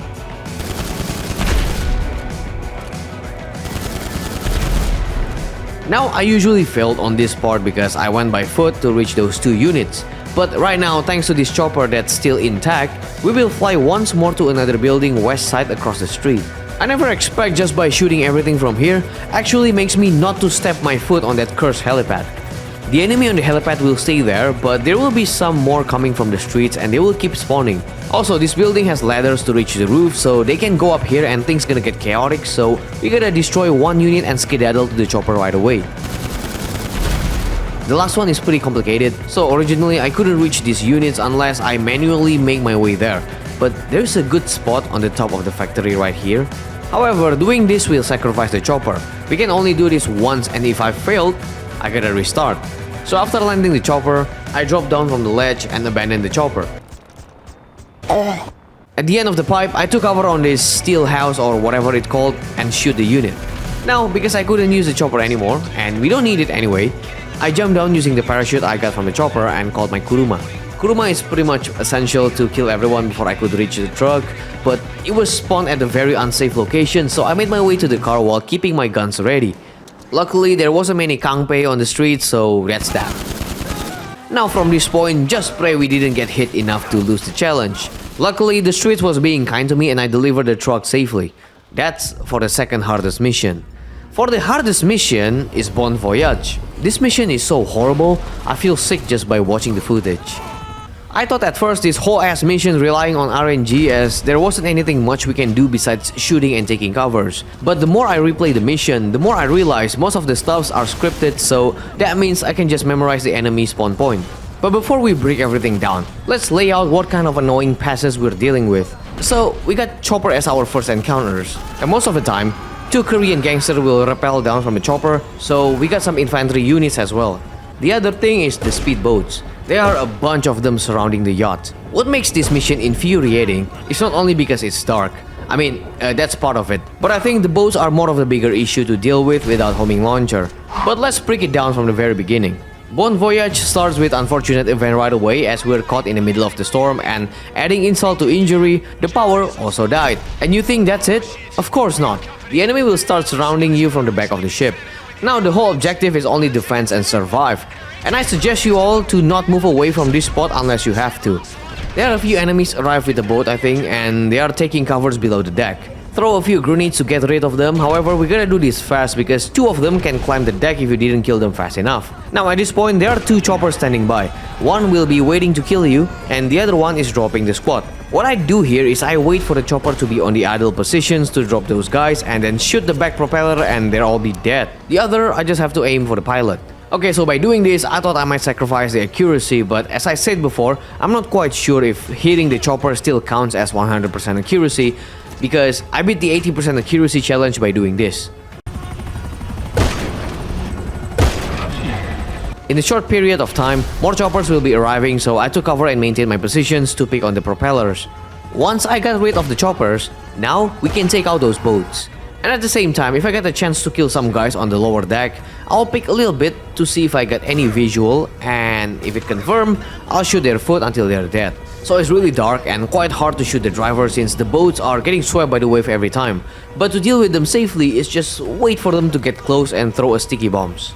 At least that's how I did it. Once that's done, I went to the lower deck to clean the rest of the guys. Usually I pick a little bit before jumping, because sometimes these guys were right at the spot underneath me, so I need to use grenades to use the advantage, but in this case, there is none. So I jump down and throw a grenade and left. There's one guy on the fly bridge and he will come right at me as soon as I set foot on the lower deck, but I'm one step ahead, so there goes his ass. There are 3 more enemies left and 2 will be on each side at the end of the bridge. So I took care of one on the right side first and then finished the other one on the left. The last one would be on the front deck. Instead of going straight at him, I went back upstairs and started engaging from the upper deck. The reason I did this is so he couldn't have visible sight at me. And apparently there are 2 people there, I forgot. Once I killed both of them, I quickly make my way back to the cabin area and stand my ground, preparing for the second wave. Alright, so important notes here. There are body armors and health pack on each side for you to replenish your health bar, but in order to finish the challenge, do not take them, alright? I accidentally took them before and I failed the 50% challenge. Honestly, what we need to do right now is stay alive and kill all of them, like as usual. Prioritize the choppers first as they only showed up around 4 times for each wave. After that, we can proceed on killing the boats. For the final wave, we don't have to deal with the choppers as the defense system is back online. It will take care of the choppers in no time. But we gotta be careful as the yacht will be boarded for the last time. And because of that, we have to prioritize the infantry units before killing the boats. Use grenades, C4s, whatever it takes until I finally beat the whole missions with 50% less damage challenge acquired. All I can say is 9 hours is not worth it and I had enough of these crazy horrible missions. However, this is all just the beginnings. The final mission of the super yacht is called the D-Day, but unlike the real meaning of the D-Day, this is just quite a stroll in the depth of 300 feet underwater. That's just to avoid detection, and ironically, you want to get detected once you board the yacht. I never saw the boss and apparently he killed himself every time I replayed the mission. Is that it? Is he dead? So I'll take it as granted and declare my big W on the Superyacht Life, and all of it was done in the most agonizing 10 hours, bro. I will never play these missions again. As we proceed to the second last of the Contact mission's career progress, we'll be tackling the Lowriders. This is officially the hardest challenge. Not because the missions themselves are mechanically difficult, but because of one simple requirement. Public lobbies. Get the... Bro, no! To be honest, since all of the missions in Lowriders requires 2 to 4 people depending on the missions, the goal is shifted and we're not aiming to finish the career progress challenge. Instead, we're looking for a good teammates, so they can finish the challenge for us. A very smart move, am I right? While it's a great idea, it's not easy to reach that part because not only finding a good player is like finding a diamond in the pile of gooning racks, but actually after playing every mission on normal, I realized it was a luxury to find even a single player. Ah shit. I was very lucky at the beginning to be able to play all the 8 missions. Yes, we got 8 missions, so fuck you, Lamar. Even without finishing any specific challenges, at least tier 1 and 2 were completed and I got the glimpse on how the mission looks like because, look, Lowrider is one of the oldest updates in GTA Online. It was added 10 years ago and I forgot like 90% of the missions. But after playing it, I'm convinced I definitely need some serious help with this one. One of the biggest issues I had in this run is how difficult it is to find a single player to join, let alone a good player. It seems people just doesn't want to play these missions and it took me a while until my friend Clueless, check out his channel by the way, decided to buy the game and help me out. Thank you by the way. Because this is his first time to play GTA, I have to mentor him for a bit before letting him into the real stuff. Oh, by the way guys, because I realized playing with randos is actually making me crazy at this point, I put my Discord link in the description, so if you want to play together or just simply hang out, just say something there. I'm pretty active in my server these days, and also, I might need your help for my future videos. So hey, if you want to help your boy out, join the server. So Clueless is below level 10, but I trusted him far more than level 100 players from China. We tackled some missions already, but I was confused why I keep failing the missions until I realized something. So for the snack challenge on tier 4, every single player in the mission is not allowed to eat snacks at all. So this rules applies to all players. However, when it comes to accuracy and damage taken, that only applies on me. Thank God. The first mission that we managed to get the challenge done is Lowrider Envy. This is a 2-players missions with 1 person as a ground unit. The other one as a sniper, which is my boy Clueless. Now this is actually not as hard as I thought before. It's the same as Martin's mission. We can randomly shoot them and they will be dead in 1 shot. I almost got busted, but luckily for us, there aren't many enemies in this location, so we can just swap everyone in seconds. But some enemies will keep moving. For example, if you didn't kill the guy in the moving car, he will make a turn and notice the corpse. So once we killed all of the enemies here, we need to destroy one of the car and it's always this one over here. Now keep in mind, after you destroy it, you will be surrounded with a bunch of enemies and it's so hard to escape. So what I did here is to keep the countdown running as I throw a sticky bombs. And before I reached the green car, I exploded the sticky bombs and I went inside right away. Oh my god, no, move! That will avoid most of the troubles. Now okay, because right now I was saving my accuracy, I just escaped the place right away and then come back and kill everyone from behind. Don't worry, Clueless is pretty much safe as the enemy won't be able to reach him if he didn't move at all. And with that, I managed to get the 80% accuracy done. Insane. Later on, to do the 50% challenge, I did the same thing, but instead of drive away immediately, I wait and kill them one by one. Don't worry, the enemy from behind won't come at us. So unfortunately at this point I have to end the stream here, but I want to thank Clueless for helping me out. Thank you my guy. After having enough sleep, the next day I went straight back to find some good players out there, kind enough to help me, and apparently, after an hour, only 1 person willing to help me. The next mission is Slow and Low. If playing this mission was a gamble, then I'm a very lucky guy, as I got carried by the guy. Thank you very much Mr. XNXX. But the mission itself was not as intense as I remembered. Driving the Lowriders and avoid the cop completely was totally a cakewalk for a guy like us, but the challenge starts once you deliver the cars. Now this spot right here is the safest spot, I tell you that. The enemy will spawn on the train tracks at first, then either from the right side or from behind. But they won't come at you except from the back side. Instead, they will stay there, and from this spot I'm standing right now, I'm able to kill them one by one. But actually, if you have a good teammates like me in this case, let them do the shooting. My only job is just to stay alive. After completing those missions, I decided to try the 4 players mission, but it's just impossible. And oh man, believe me, you don't want to play those missions. The problem were all over the place, ranging from the teammates that went AFK for no reason, a classic idiot who ignores the objectives constantly, and ultimately spending more than 1 hour to find a single player. And after all that, we only got a chump change for each missions. Look, I'm not mad or anything. I'm used to all of these stuffs back in the Doomsday heist I did months ago, but at this point, Rockstar just removed the whole missions completely, bro. This ain't fun. After spending 10 hours looking for people to join, I finally found another very friendly player, Hong Striker. I appreciate you, bro. The mission we're playing is called It's a G Thing, and basically we're only tasked to save Gerald, nothing else. So as usual, I bring my Kuruma, kill everyone, pick up Gerald, and we're done. For the last 2-player mission is point and shoot. The mission starts with us doing reconnaissance outside the car meet. I play alongside with a good player here, Rixby, thank you very much. So basically we took pictures of the cars arriving at the meeting, and after Lamar decided which one will be the chosen one, we go in, kill everyone, and took the cars. Well, actually Rixby is the one shooting. I just took this opportunity to deliver one of the car. He's a good shooter, so I believe he'll manage by himself. Now, as Lamar said himself, Shit, man, I know they terrible in turning. The brakes suck and they conspicuous as fuck. And don't even get me started on parallel parking. yeah, this car is dog shit and very low on protection, but somehow I dodged the ballers and delivered the car safely. And Rixby also finished the task not long after. With that, I finished half of the Lowriders' career progress. Now, it's time to deal with the hard ones. Since looking for players is a major obstacle at this point, I have to use another method.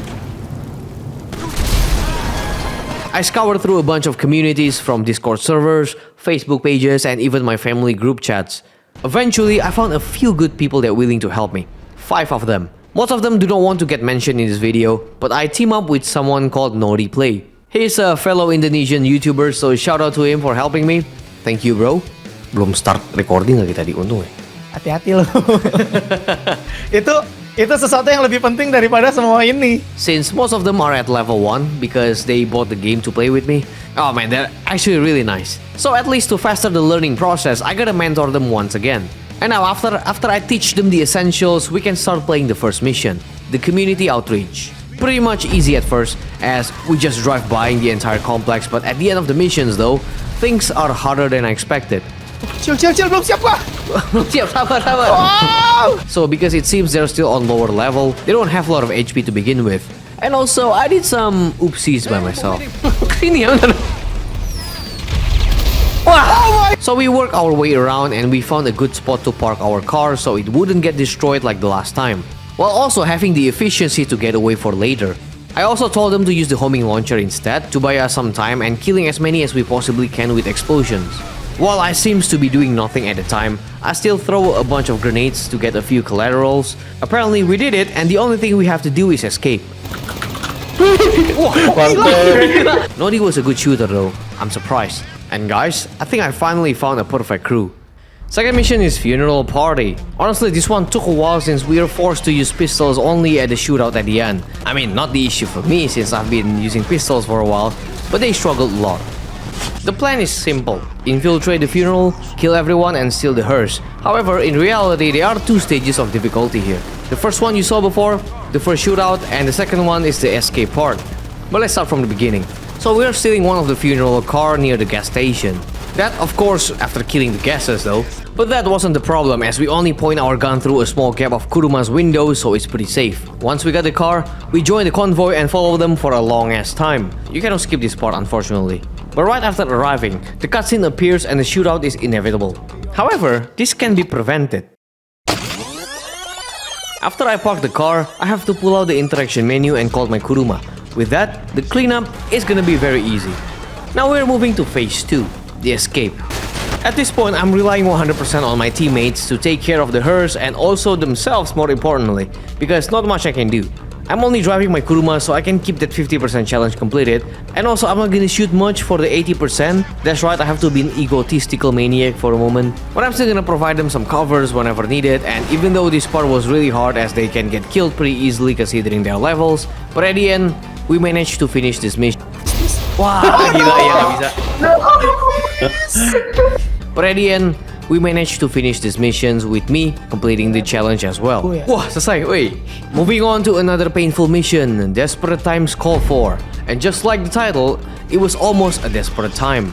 But during the whole mission, I think we did pretty well, and similar to previous mission, I have to rely on them again. Since every part of it is a battlefield, I decided to only work as an Uber driver. There are definitely parts where I basically cannot do anything than commanding my trusted teammates to do things for me. Like kill those guys at the pier because I couldn't reach them, or kill the boats because I couldn't reach them as well. And finally, the choppers. Well, that I obviously couldn't reach them, so take them out, boys. At this point, they already used with the basic things of this game, and their shootings are definitely better than those randos you found in public lobby. Kena, nice, yang belah jauh kena. But the real test would be on the final mission, the peace offering. It's definitely not about the shooting skills, but it's about surviving and teamwork. Unfortunately, the fight took a while and we didn't manage to beat the challenge. Mau pada lanjut nanti aja nggak? Udah malam. Besok aja. The next day, when I tried playing again, one of the guy, let's call him Ray, said he couldn't join me because, you know, some stuff happened in real life, so I have to replace him with someone else. My boy Erickson stepped in at the right time. Welcome in, man. So what makes peace offering as painful as it is only because the last part. When we successfully delivered 2 lowriders to Lamar, the whole place will get surrounded by Vagos. The order usually starts from the main road right here. They will spawn and they can be easily handled by spamming grenades. However, the difficulty will start increasing when they start appearing from the right side and followed by behind not long after. Now, since I covered most of the front side, I was depending on them to take care on the right side and the back side. But it was too much for them, it seems, because from the back side, the enemy came in from 3 more different directions. And it was quite vulnerable for my friends that covers the right side. We still died multiple times until we decided to switch roles for a bit. Kalau mau take cover. So because hiding behind this dumpster over here is pretty much the safest spot, ironically, I told Nodi to take my place and kill those incoming invaders from the direction, while me and the rest take care of the right side and the back side. To be honest, the hardest challenge for these missions is not even the 50% and 80%, but it's the snack challenge, bro. Because all of us are not allowed to taste that sour cream Pringles during the fight. Not only me though, Nodi, Erickson, and Gerald, all of us. But eventually, we made it. All of it. Nice, okay. Okay. Satu yang snack. Akhirnya. For the record, bro, this is like the longest one so far. Gila ya. Gila. It's done. It's finally done, guys. I appreciate them very much for helping me big time, and before wrapping the whole collaboration, we decided to play Cayo Perico Survival. Wow, it was a unique zombie survival event at the time and we were having a lot of fun together. Although not much money I got from the Lowriders missions, we already gathered enough money to buy our last vehicle / property to finish the challenge that has been going for too long. The Avenger. That cost 5.5 million because I need the mandatory add-ons like the operation terminal and the gun turrets, because that's what John really needed. Guns. Lots of guns. Our next and final operations is Project Overthrow, provided by San Andreas Mercenaries Career Progress. This is definitely the hardest, most draining, and brain cell consuming missions out of everything in the list. If you went to mental asylum or probably got a restraining order after playing these missions, I completely understand. So my suggestion is, do not play those missions. Just watch my video instead. And subscribe while at it. But anyway, here's Project Overthrow. Reporting for duty is the first missions, and for introductions missions, it wasn't that bad as we were tasked to steal a vehicle from Meriwether test site. Yes, a test site. That means they will rain fire if I step into their radar. But we have to enter their radar anyway. There is no choice. So before landing and steal the cargo, we have to destroy 10 containers in the area while a bunch of Meriwether personnel shooting at us. I destroy them as fast as I can while also taking down the anti-air missiles. I know the Avengers is super sturdy and can take more than it looks like, but it is not invulnerable. We have the bombing bay just like other planes, but I like to use the gun turrets more. Even though I have to put the Avenger on autopilot, and that also means taking more damage when stationary. But the gun turrets are more precise and easy to control in my opinion. Apparently, the Avenger took a massive hit and completely destroyed one of the rotor. However, that didn't affect my flying control at all. That's when you know the Avenger is hella strong. After I clean up the ground units, I land close to the target container and steal what's inside.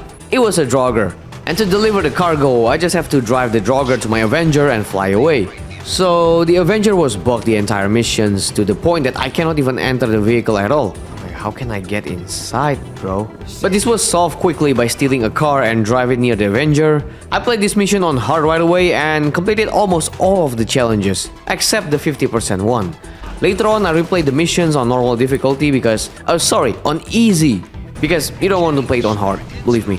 So much for the introductions. Starting from this point, everything will be painfully difficult. Mission 2 is falling in. So the premise of this mission is pretty basic. We only need to get 2 cargoes in total. Very simple, right? Unless both cargoes located in the middle of shallow lakes and you will get shot by a very good, very precise pilot. Those were not ordinary choppers and I can guarantee you 100% you will get hit and you will die. So how can one beat the challenge? That's the question, right? Well, I have an idea. First of all, I pull out from the missions and grind for almost 6 hours to get 2.5 million. That money will provide us with a suitable vehicle for the mission. The Stormberg. You know, a car that can shoot precision missiles and swim underwater. It's also heavily reinforced to be able to withstand a few rockets. This is a perfect vehicle for the mission. Little did I know, apparently Rockstar sets a few restrictions towards weaponized vehicles and looks like I'm not allowed to use any of those vehicles in these missions, including the Stormbergs. And there goes my money and effort. But of course I didn't give up. I'm looking for a way to get to the cargoes without having to get myself killed at this point. The issue here, because the chopper is pretty much infinitely spawned after getting killed, and also the window for me to swim away is pretty much non-existent, because you know, some people might be able to swim fast but they can never outspeed a chopper. But after dealing with some enemies on land, with Kuruma of course, I noticed something interesting. So there are a couple attack boats in the lake that will engage straight at us, even though we're on the shore minding our own business. They always come at us and sometimes even land the boat on the shore. So I use that opportunity to steal one of those whenever I get a chance. The bad thing is, this boat is very delicate and will explode right away if I shoot at it too much. However, the good thing is, after we hijacked it, it doesn't get destroyed that fast. And the front window is reinforced with metal pieces that will protect me from the chopper. I drive it to the marker and dive underwater to get the cargo, but once I got back, the chopper already spawned at the spot and killed me. It was so close, but I know I can do it now. Conveniently for my next attempt, the cargo was spawned at the spot that is very close to the land. So without any boat, I used my Kuruma and park it right before the water. This was surprisingly doable before another chopper appears, and with that, the first cargo is now acquired.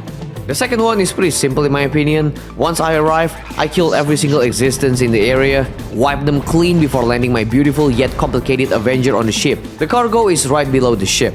Same as before, those annoying choppers always spawn once you destroy it. But unlike before, we're not in the open area and I can basically take cover before shooting the chopper down. After getting the cargo, I swiftly made my way to the Avenger. I took some damage because still, they sometimes spawn faster than I expected, but I was so lucky I didn't die this time and for the first time ever, I beat this horrible mission. Also, I completed most of the challenges and again, left the 50% for later. Actually, 50% is much easier since we did this on easy and I used the same method on using the stolen boat to get the first cargo and exactly the same method on the second one.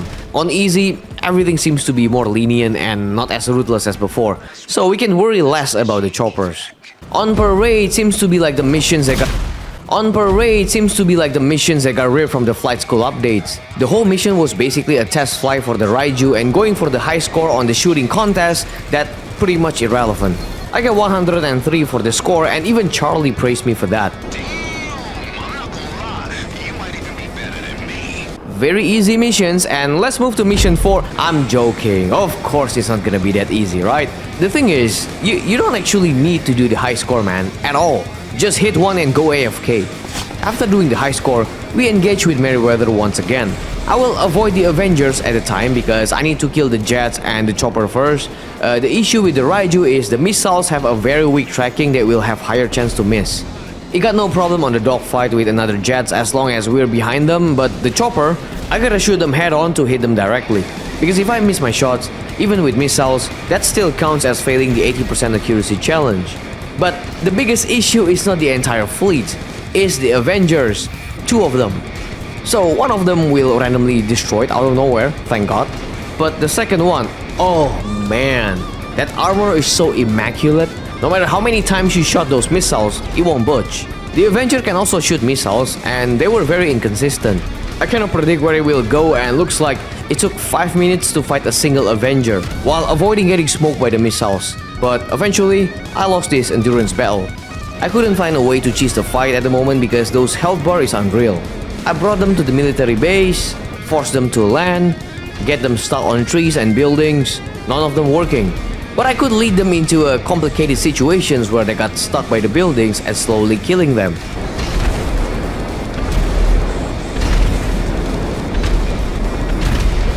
Now that's for the Avengers, but also when I replayed the mission, I pulled a really good kill on them by leading them to the sawmill. But looks like they got stuck and crashed into a tree somewhere in the desert. Not really a good kill actually, but a short one to be sure. After experiencing those horrible missions, John can actually take a breath for a second, as breaking ranks is just a pat in the back saying like, hey, you did well all this time, just play this mission as a free bingo card. We were tasked to go to the Merryweather warehouse and acquire the cargoes before they move them away. We land the Avenger very close to the warehouse, and I was wondering how the hell no one noticed that. But let's not ask too many questions and start engaging these Merryweather personnel. Quietly though. Same as most previous stealth missions, very squishy enemies that died with one shot. There are a bunch of them, but I believe you wouldn't have any trouble taking them one by one because I can do it. And also, you can too as well.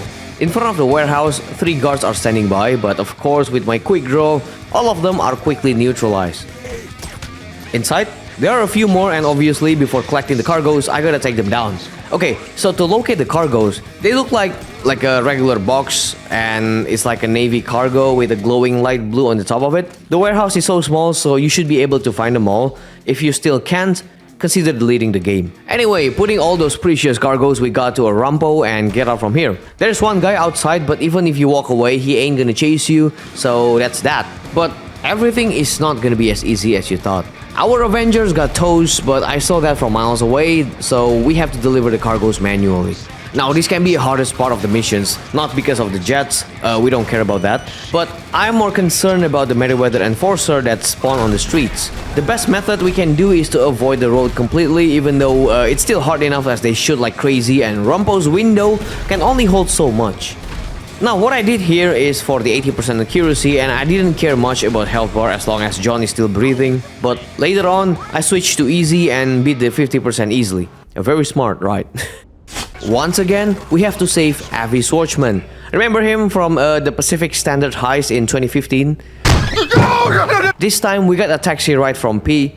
His real name is Pernell Moss. I almost never met the guy. He flew the Avengers so we can do the Halo jump later, parachuting our way to infiltrate the news facility. So this mission can be hard, but I think it was lucky enough to only take a few attempts to finish. To get inside, it requires me to commit a few capital felonies, and that includes killing some of the guards outside. Now, I didn't quite pay attention where the guards specifically stationed, but after killing some of them, I almost got caught. But of course, John's ability, almost like Michael's in story mode, was able to prevent us from getting caught. Now we go down to the data center and we were in the server room looking for Avi Swartzman. He was located in the far back, hidden in the middle of these servers.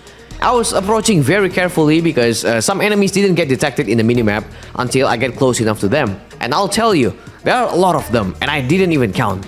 But once I reached Avi, suddenly the alarm went off and we gotta shoot our way out. The thing is, getting out is much easier than I expected, and I use AP pistols for the moment because I want something that has a lot of bullets, as I don't know how many news teams are going after me, but we move fast, kill everything before advancing. However, I think I got lucky to reach the entrance without getting shot too much, and apparently there wasn't too many guys near the stairs. Dude, I almost used this weapon, but I realized it's still a pistol-only run. Dang, bro. As expected, the news team already waited for me outside, and I was thinking at this time on how the hell can I get out from this? I don't think I can handle this much heat with only me having the gun.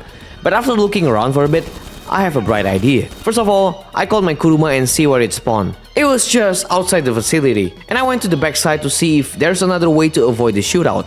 And apparently, just by climbing the dumpsters to the container actually allowed me to jump from the wall and straight to my Kuruma. Even more conveniently, Avi did the same thing. But I need to bring my Kuruma close to the wall so the AI can detect my current spot and do what I want it to do. There are a few Merryweathers coming at me sometimes, but I'm inside my car so I don't really think of anything. That way, I save Avi and we arrive at the Avengers safely, before getting jumped once more by the Merryweather. But worry not, as I operate the gun turret as intended and save the day.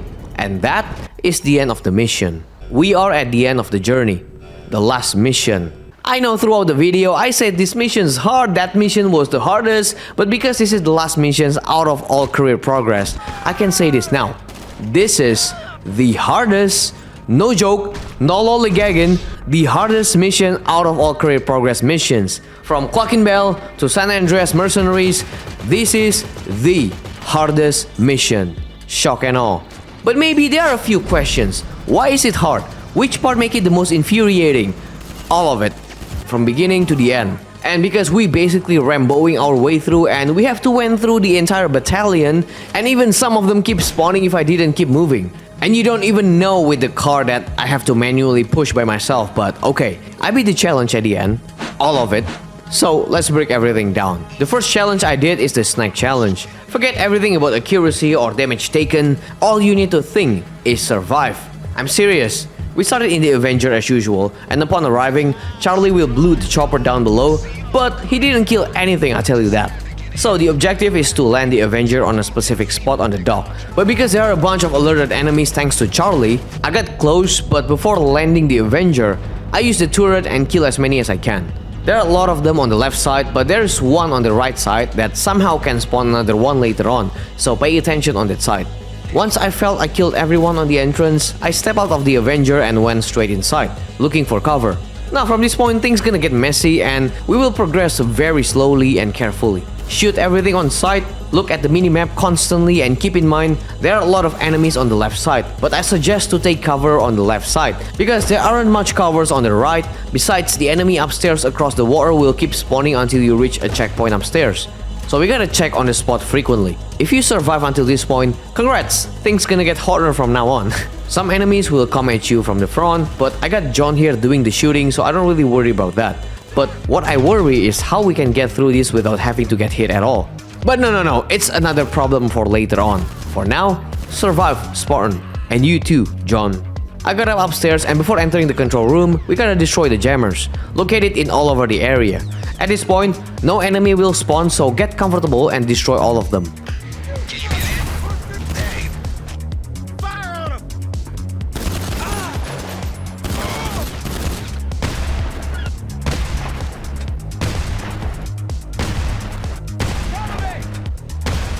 Only one enemy inside, I think. I don't quite know. I usually just throw a grenade and it will do the job. So after doing whatever we need to do inside, reinforcements arrive. Not our reinforcements, but their reinforcements, and there are a lot of them. Ranging from boats, jeeps, and even a guy with a railgun. Yeah, I don't know which guy holding the gun, but I killed them for sure. Right now, I prioritize the foot soldiers on the bridge and everyone that is visible enough to me, especially the one near the jeeps. I'm actually kinda surprised that the pistols managed to get the range to kill them. Now, remember we got boats coming, right? Yeah, they got stuck here, so just throw some C4s and we'll be good.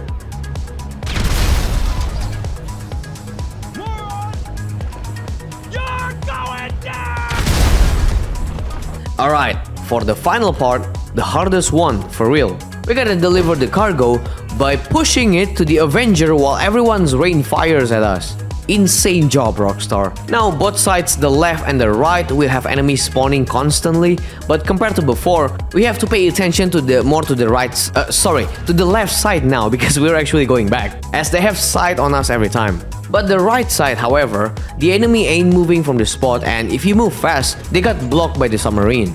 At the same time, the enemy from the front will show up, and I believe one of them has a railgun. Cannot remember which one because they rarely shoot, thank god. But yeah, this is the insane part and we have to keep moving. Shoot, shoot, then push.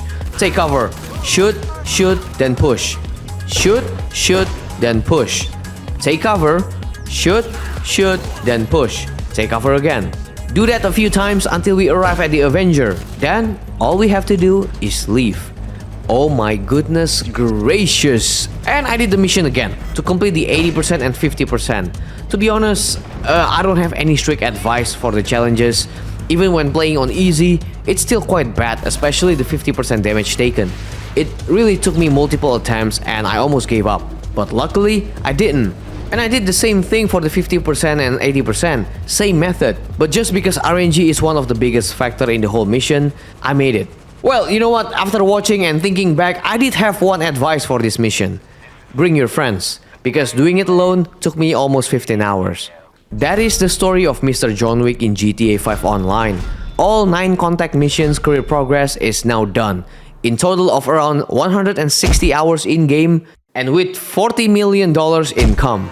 That's the total of John's bounty, but of course, it's definitely not worth it despite all the efforts. But the mission is done, so John can retire in a big mansion. And also, I want to thank every single one of you that watched until this point, especially the channel members and you guys that helped me through the entire missions.